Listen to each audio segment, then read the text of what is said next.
Assalamualaikum warahmatullahi wabarakatuh. Alhamdulillahirabbil alamin wa bihi nasta'in wa ala umuri dunya waddin. Wassalatu wassalamu ala asrofil anbiya'i wal mursalin wa ala alihi washabihi ajmain amma ba'du. Yang terhormat dosen pengampu mata kuliah pendidikan multikultural dan serta teman-teman yang saya banggakan. Baik teman-teman, di sini saya akan menjelaskan tentang multikultural di negara Mongolia. Mongolia merupakan negara yang misterius dan penuh dengan potensi. Setelah globalisasi dan kapitalisme mulai masuk, banyak orang menyadari keindahan Mongolia sebagai suatu destinasi para wisata dan penanaman modal. Negara ini baru mulai berkembang menjadi urban setelah lepas dari Rusia. Pembangunan infrastruktur kota mulai gencar dilakukan, tetapi di sisi lain para wisata budaya merupakan atraksi yang paling menarik. Globalisasi yang mempengaruhi perkembangan pariwisata Mongolia, kemudian memunculkan perubahan dan komodifikasi budaya yang menjadi aspek yang akan dibahas selanjutnya. Kekaisaran Mongol menerima dan mempromosikan banyak budaya lain. Para sejarawan sering berbicara tentang pertukaran budaya di seluruh Asia pada masa Kekaisaran Mongol sebagai sesuatu yang difasilitasi oleh perdamaian dan stabilitas di wilayah yang begitu luas di Pax Mongolia.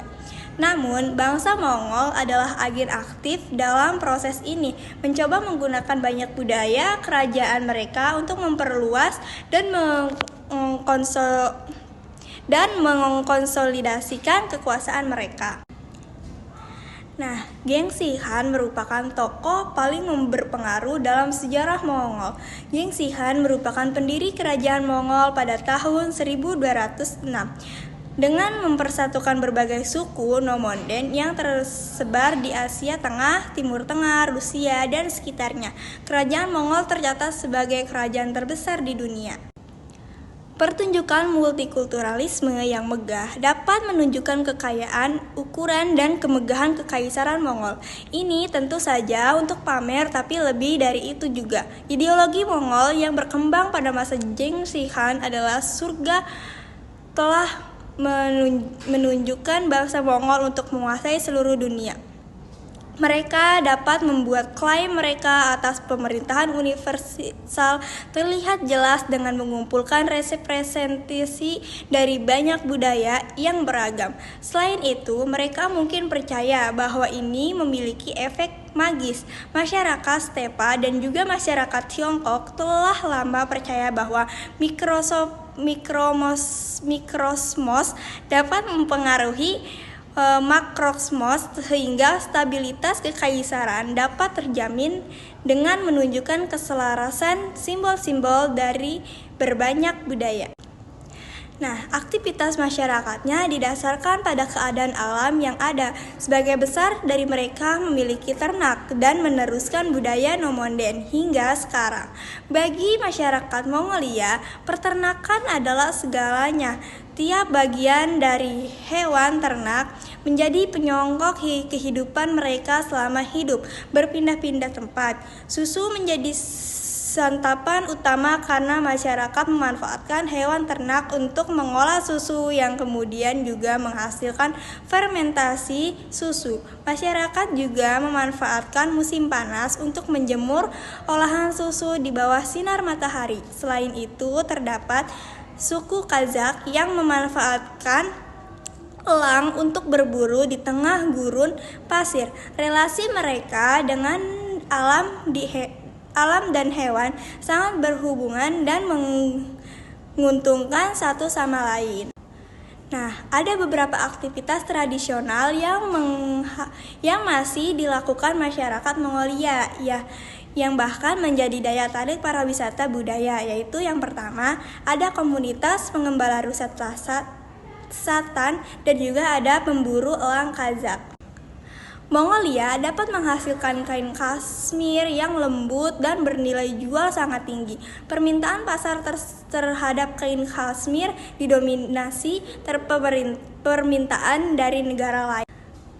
Di Mongolia juga, tarian Mongolia juga banyak dipentaskan untuk turis. turis, yaitu bielgi. Tarian tersebut memainkan peran penting dalam acara keluarga dan komunitas seperti pesta, perayaan, pernikahan, dan praktik yang berhubungan dengan perburuan. Secara bersamaan mengekspresikan identitas yang berada dan mempromosikan persatuan keluarga dan saling pengertian di antar berbagai kelompok etnis Mongolia. Secara tradisional, Mongolia bielgi ditularkan ke generasi yang lebih muda melalui magang atau bimbingan belajar di rumah dalam keluarga atau lingkungan saat itu. Sebagai besar penyebaran tari tersebut sudah lanjut usia jumlahnya terus menurun. Keragaman yang melekat pada Mongolia juga terancam karena hanya ada sedikit perwakilan dari bentuk-bentuk perbedaan berbeda dari kelompok etnis yang berbeda. Dalam instrumen yang paling populer di Mongolia adalah morinkhur, atau yang artinya biola berkepala kuda. Dan lagu tradisional mereka adalah longsong yang menggambarkan kehidupan nomaden di padang rumput yang tidak terbatas, magnal atau pujian puitis bagi festival tiga pria dan nadam dan khomi atau nyanyian dari tenggorokan. Lagu-lagu tersebut biasanya digunakan untuk acara keluarga, namun karena globalisasi berkembang dan Mongolia mulai dijadikan destinasi wisata, fungsinya berubah menjadi iringan pementasan seperti festival nadam bagi wisatawan. Nah, jadi kesimpulannya, Mongolia memiliki dalam potensi pariwisata yang besar dengan pengelolaan destinasi pariwisata yang tepat. Mongolia memiliki ketiga modal daya tarik wisatawan, mulai dari daya tarik wisata alam, daya dan minat khusus dengan potensi pariwisata yang dimiliki.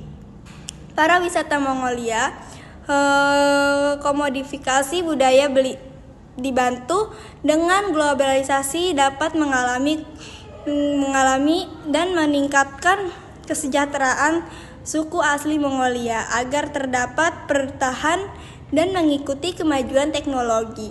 Keberadaan etnis Gajak dan Tasta telah tepat menyumbang keberhasilan pariwisata melalui warisan dilestarikan oleh generasi penerus sehingga menciptakan pariwisata yang berkelanjutan. Nah, mungkin itu saja teman-teman dari saya, kurang lebihnya mohon maaf.